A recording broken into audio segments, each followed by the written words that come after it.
આપનું સ્વાગત છે। શંખેશ્વર બાર એસોસિએશનની ચૂંટણીમાં બિનહરીફ વરણી કરાઈ।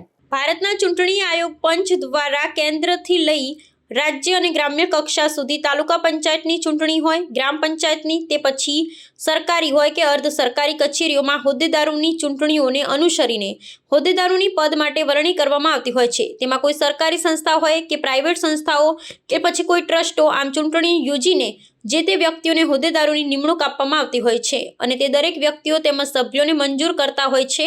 ત્યારે આવી જ ચૂંટણી શંખેશ્વર સિવિલ કોર્ટના બાર એસોસિએશનની બિનહરીફ કરવામાં આવી હતી, જેમાં શંખેશ્વર વકીલ મંડળની બેઠક યોજાઈ અને સર્વાનુમતિથી બાર એસોસિએશનના પ્રમુખ તરીકે RS ખેર, ઉપપ્રમુખ SN Pathan, secretary VR Rathod, સહમંત્રી તરીકે DC રાવલની અને લાઇબ્રેરી મંત્રી મનહરબા ઝાલાની નિમણૂક કરવામાં આવી હતી। તેમાં શંખેશ્વર બાર એસોસિએશન દ્વારા સર્વાનુમતે નિમણૂક પામેલા સભ્યોને સૌને આવકાર્યા હતા। Crime news Shankheshwar, Gugaji Thakor.